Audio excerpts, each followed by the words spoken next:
What's up, print fam? Welcome back to the print job. Today I'm doing a little bit of a training video.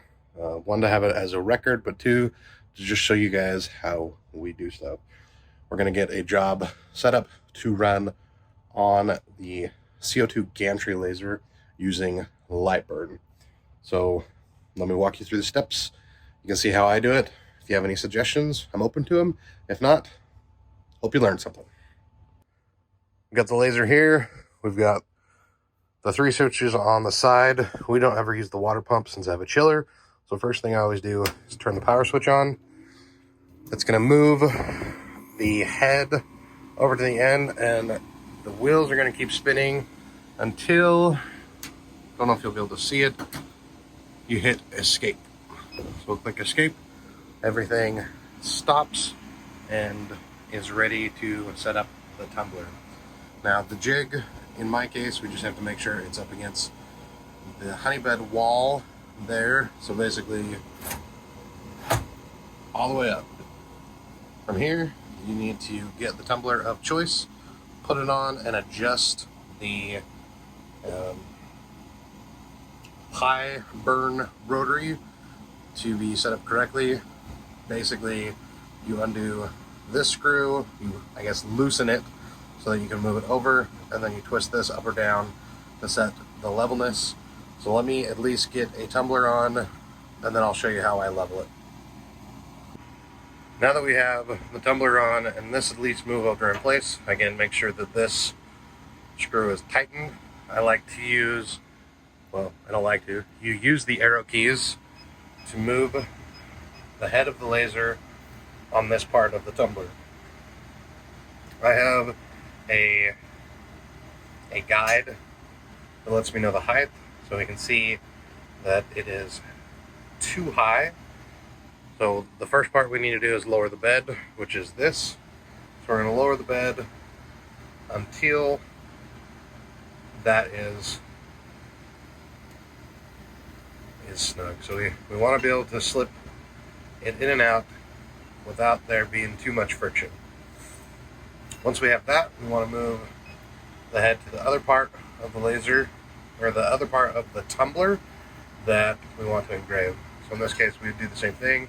We see that there's a big gap, and we want to level it out. Again, trying to do this one-handed. It's a little too tight. So now that it's where I want it to be, I move it back to the beginning and check one more time just to make sure. Once I have that set, we move. I always like to align my laser with the lip, so the steel versus the powder coating. So I like to line it up as close as I can to that, and then over on the control panel you click origin, so that sets the placement. Now the last thing I do before I run the tumbler, obviously I want to pull it up on LightBurn, but once I pull it up on LightBurn, I still don't turn on the laser, the power to the laser. I like to run a job with the laser off, just to make sure that it's going to rotate correctly and that there's not going to be any problems, because in the past I've had it just stop halfway through and say that it can't work. I can't remember the error, but I like to run one job without the laser on to make sure it does work, and then I'll run the laser for the second time. Now the way I have my shop set up is I always save the LightBurn files, so whoever's running the tumbler on this computer, all they have to do is open the file. So it's usually the name of the job, the name of the customer. I always like to put the size of the tumbler, whether it's a 30 ounce, 20 ounce, 40 ounce, etc. So it's just a matter of opening it and running the job. We've got our settings dialed in. My settings will be different than your settings. Make sure you just play with it, test it, and get the settings that work for you. But again, once I have it pulled up on the laser, I like to run it once. So basically, I push start in LightBurn to get it to run the laser. And by laser without laser power, typically you'll need to put, if you want to leave the door open, you'll need to block this sensor or close the door. We usually block the sensor just because that indicates that it's running without power. We just use these magnets on the side. We'll put it right here, leave it open. That way we can run it as soon as we know, hey, it completed. We can move the sensor out of the way, or move the magnet out of the way, turn up the laser power on. I think that's everything. I'm gonna get this going just to make sure I can't think of anything else. All right, just to show you a little bit of LightBurn. Again, we've got the file open. We've got our controller picked, which is the Ruida, whatever it is. For the first one, we just push start here. You can also frame, but I know it works because I've run this job a bunch of times. So click start. Again, well, we'll just go ahead and do it. Better. I will show you what happens if you push start without having the magnet in place. So we'll push start. You can hear that it freaked out. So it's warning you that the machine is not protected and it was paused. So we can take our magnet, put it in front of the sensor, and or close the door, and you can see that we can hit escape or enter. So we'll just hit enter and it should pretend to run the job.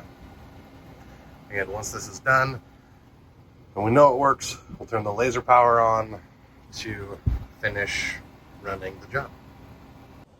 If you have any questions, let me know down in the comments. Thanks for watching. We'll see you in the next one. I should mention that once the first job runs, you don't have to push start on LightBurn. You can, but if you just push the start pause button, it will just run the job again. That's what I do if we're running a bunch of the same tumbler. Once it's done, swap the tumbler out, put a new one in, close the lid, and push start on the controller.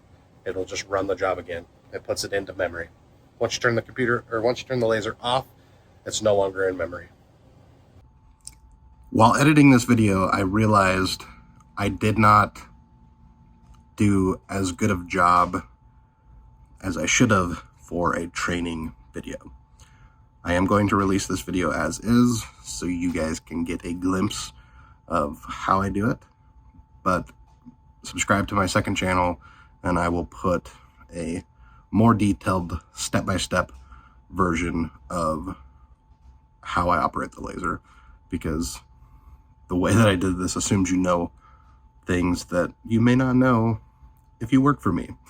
So I'll have a better video for training on the second channel, but this will at least give you an idea of how I do it if you want to do something like this in your shop.